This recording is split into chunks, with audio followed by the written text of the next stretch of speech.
Alright guys,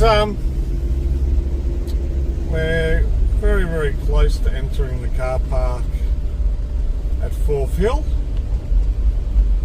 and this is where I'll come out and we'll have a little bit of a look around and see if we can find a bit of gold. Most people that are starting out will come out to this area. It might be one of the first creeks that they hit, so let's see how we go. I'll get my gear and we'll head down to the creek.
Alright guys, so we've hit Anderson Creek, and like everyone, they've got down here, they've parked at the car park, and they're going to come and have a little look around and see what's been happening, where people have been digging, seeing where there's some fresh gravels, see what's actually being dug and what's not getting dug. Now, seems to be a bit of work happening around this area, and there seems to always be a little bit of work just here, and also all the way down there. We'll maybe have a look. I'll take you down in a second. But what I've decided to do today, looks like someone's had a crack in there and thrown some rocks in. You can see those larger rocks. So someone's dug in there and then thrown some rocks in to fill in the hole. So where I've got my gear is just over here.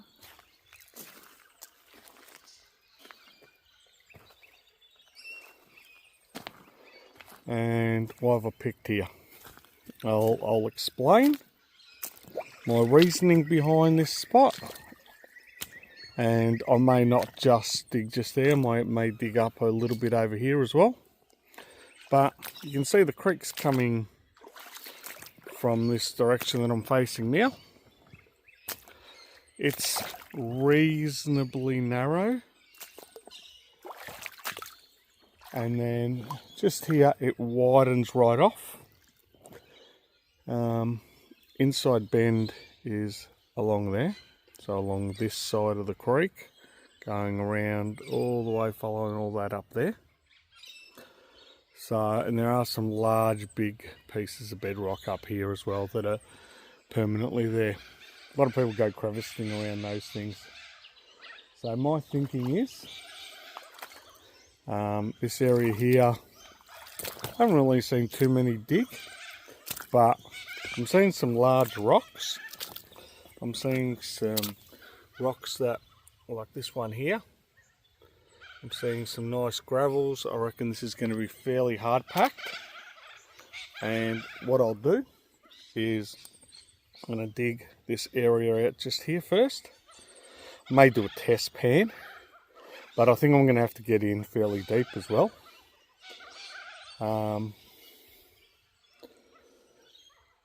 And that's the plan for now. I'm going to test pan just here. I'm going to go in here. I'm going to try there.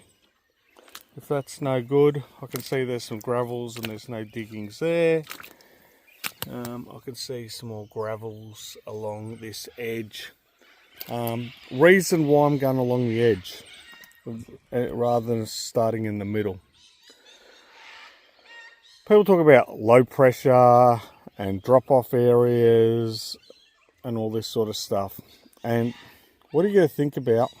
As the gold in high flood, if it's going to move, and this is what I'm going to say, if it is going to move, it's as the water's coming around that sharp corner or that inside bend that the friction, and this is what it is, it's not so much anything else rather than this low pressure and all of a sudden the water drops off and the gold drops there.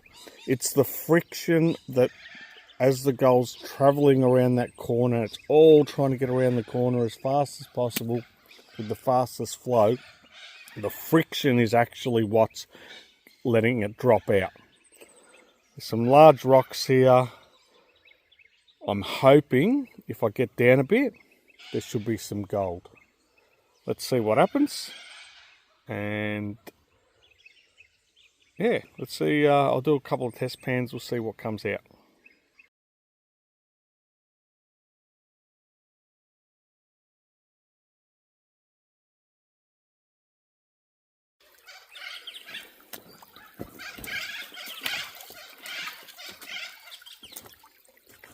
Alright guys, would have just seen some hypervision of me digging a little bit and using the bait pump to get a pan of gravels.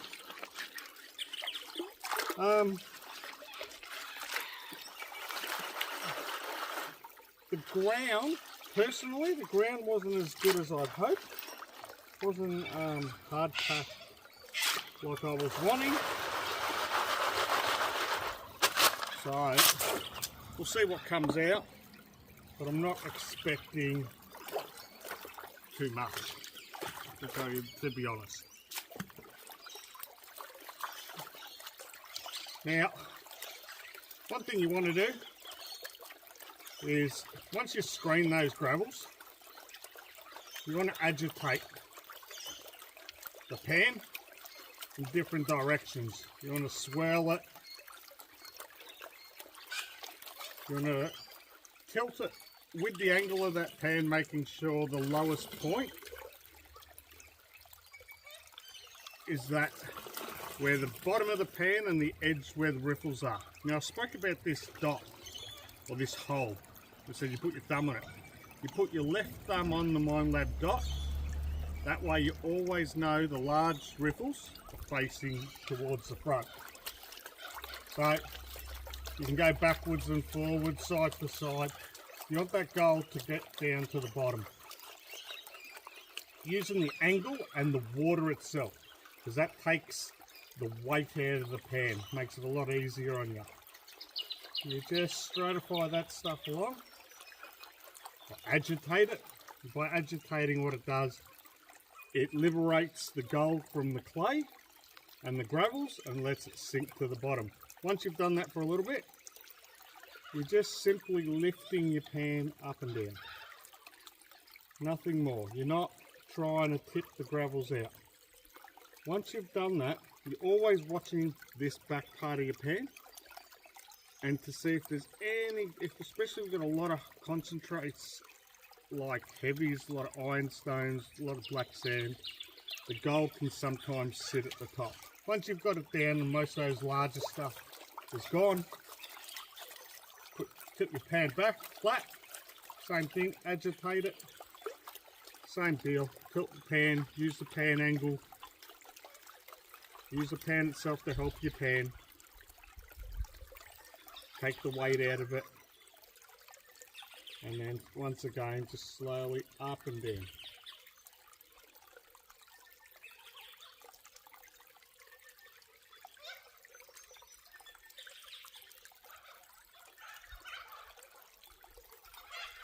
Tilt it back, making sure, just in case some of the gold's got up into the riffles, that's why you're going back. Once again, nice and slowly, it's not a race.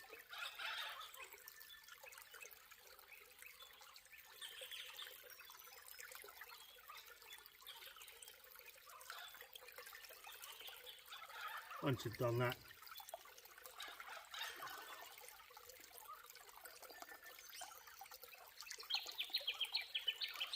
right, what I'll show you now is probably typical of Warrendale, but it is what it is. We can only get the gold that we're at. So we'll zoom in and you'll see where my finger is.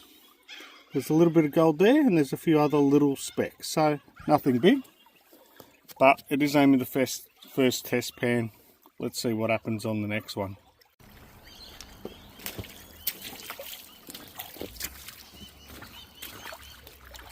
Alright, second pan. Slightly a few more gravels, but more ground that I like. I'll show you where this is after I do this pan. I didn't bait pump. I've got into some clay, which is always good. That's one tip at Warrendale or at Anderson's. You want to get down to a clay layer. We're not really getting flood gold flowing down the creek, really. What we're getting is where people have previously dug, gold that they've missed panning, and that's more your flood gravels. Some of this clay now is solid and really isn't going to be holding any gold because there's no gravels in that clay, it's just clay. You want to, when you hit a clay layer, you don't want to keep digging through that clay layer. All I'm doing here is just using my fingers as a bit of a screen, making sure there's no clay, and getting rid of some of those larger rocks. But as I was saying, once you hit the clay layer, you want to only probably take about half an inch of gravel off. Because after that half an inch, what you'll notice, it just becomes solid clay. And it's not going to hold anything, you're just going to spend a long time working the material. Now I did say in the other video, always use gloves. We're at Warrendale, we're in Melbourne and there's a lot of glass and stuff around. I should, but I don't. Just the way it is. Alright, that pan is screened down. Find me little hole, put my left thumb on there, and we'll start agitating this They call it, some people call it stratifying, liberating. So you're trying to, one, obviously liberate the gold from the clay and the gravels, and the other thing you're trying to do is get that gold to drop down at the bottom. Use a pan angle, like I said before.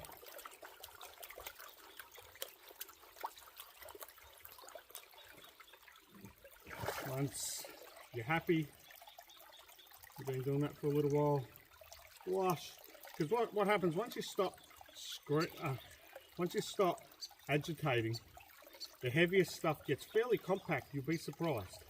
And the lighter stuff that was on top will just easily pan off.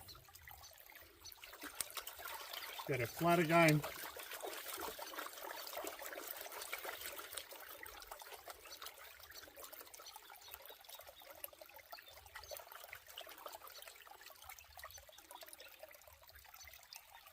Wash the lighter stuff off.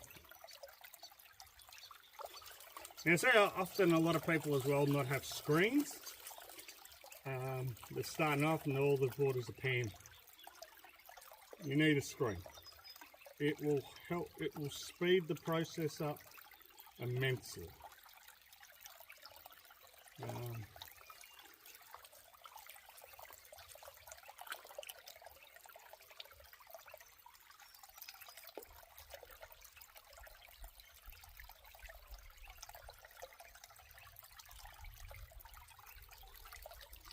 I know in one sense this is pretty boring watching a guy pan in the creek, but for someone starting out, there's no point being able to find gold unless you can do this basic thing, and that's panning. And doing it right and trying to minimise your losses. Right. I obviously didn't see any gold, but until I get down to this fine stuff, that there's a possibility that there could be something here, possibility there's nothing here, and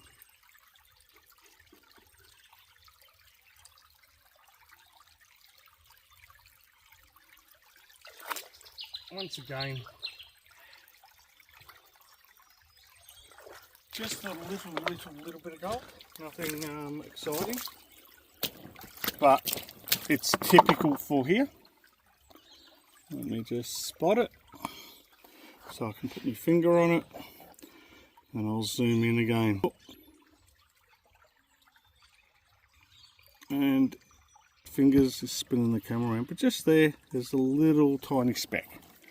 Alright. I'm now going to do a bait pump from the same hole that I just dug with the shovel and see what happens. So that's just where I've dug. Now it's time to do a bait pump out of there and see what happens.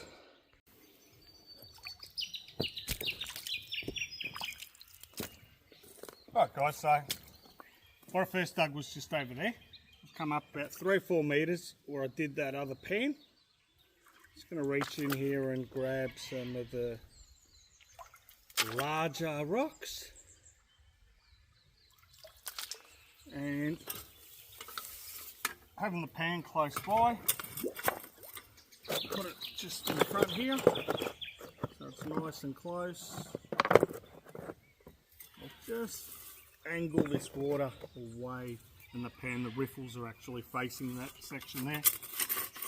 I'll get in here and we'll do some bait pumps.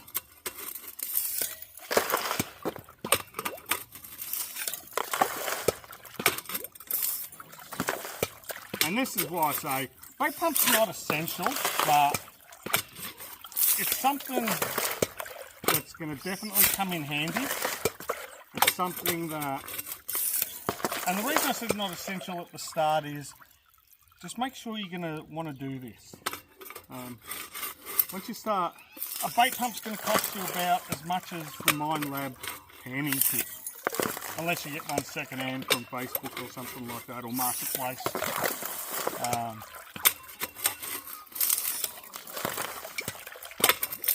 You'd be surprised, these things are always coming up.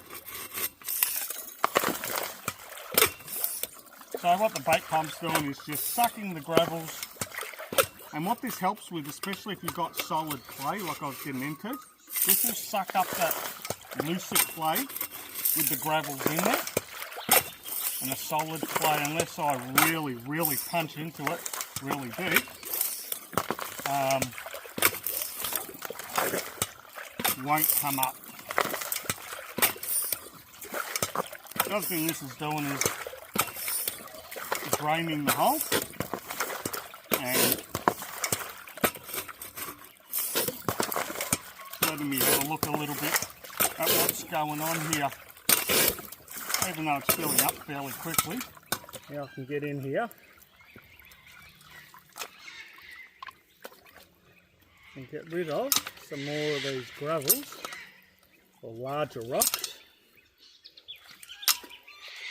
to hopefully get down to some of this good stuff. Am I worried of grabbing nuggets? Nah. Like I said before, glass. A little bit of glass there. Right, now those rocks are out of the way, I can really suck in some of these nice gravels. Hopefully they're nice anyway.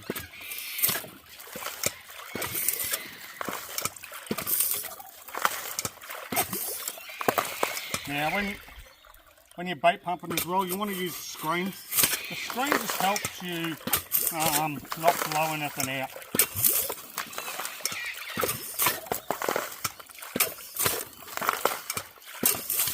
Then directly bait pumping into a pan.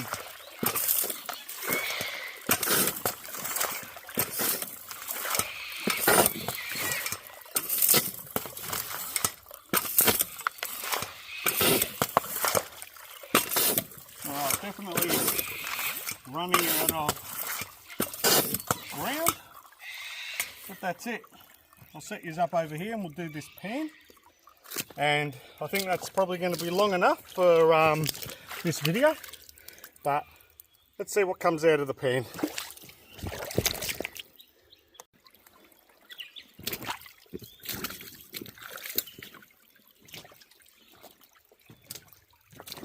Alright, last pan for this video. Hopefully, I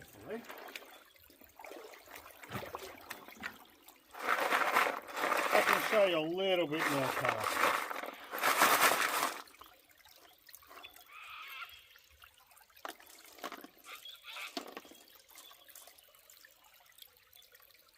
Just checking out some of the quartz and stuff. On occasions it's known to have a little tiny bit of gold on some quartz, but it's one of those rarities, but you never know your luck. Always good to check. So same deal. Agitate, stratify the pan. Lowest point being the bottom of the pan, and when it starts going up, thumb on where the riffles are on the left hand side. Make sure that gold sinks to the bottom. Raise the pan just up and down. It's just up and down. Keep that angle. Just raise the pan. Let the lighter stuff just skim off the top. Once you get down to that sort of solidy base, same deal. Stratify it. Let the pan do the work in the sense of this is no, all you're doing is moving backwards and forwards. You don't want to be holding that pan up. Larger gravels are at the top. The gold's hopefully all at the bottom. Just nice and gently. This is where you've got to be taking it easy. I know we all want to reveal the gold, but you'll be surprised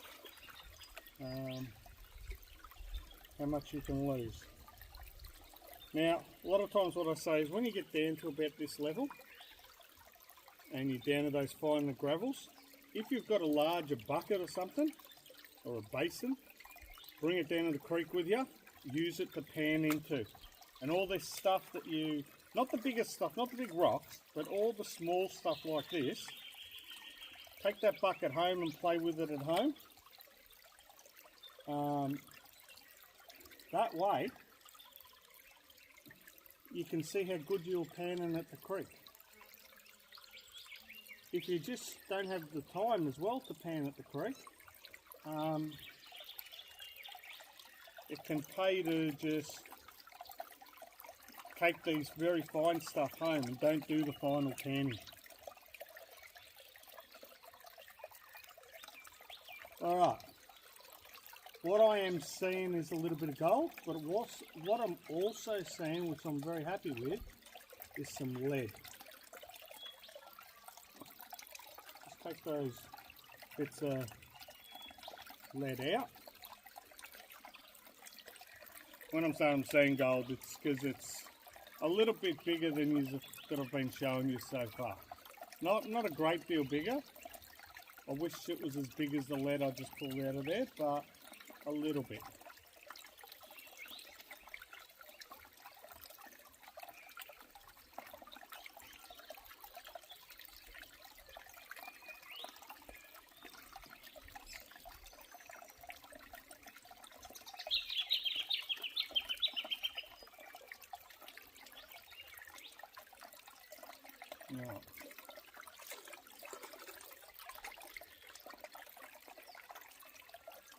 Right, I'll put the 2 lead shots, oh they're not lead shots, they're air rifle pellets, and I'll give you a look and see.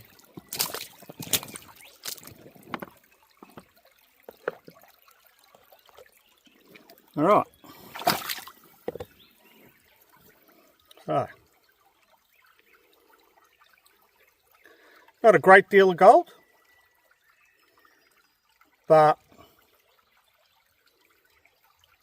still a fair few little flakes. I think a lot of people coming out for their first time would be happy to find something like that. So just to put it in perspective, I'll get these lead shots and I'll move them up closer to the gold so they can all be in the one shot. But there you go. So thanks again for watching. There will be a few more parts to this series, and I'll go into some of the basics of river sluicing and some other techniques that I use. This is just more really about just your very, very basic sort of stuff of just panning, giving you a little bit of an idea about a spot in the creek, and I'll cover many different places in the creek. But for today, I think that's enough. Don't want to fill you with a million bits of information. So I hope to see you out on the creek one day. And till the next time, see you all later. Alright, one last thing actually before I go. And that is fill your holes in. So just get some rocks and just throw them in. It's pretty easy, doesn't take too long.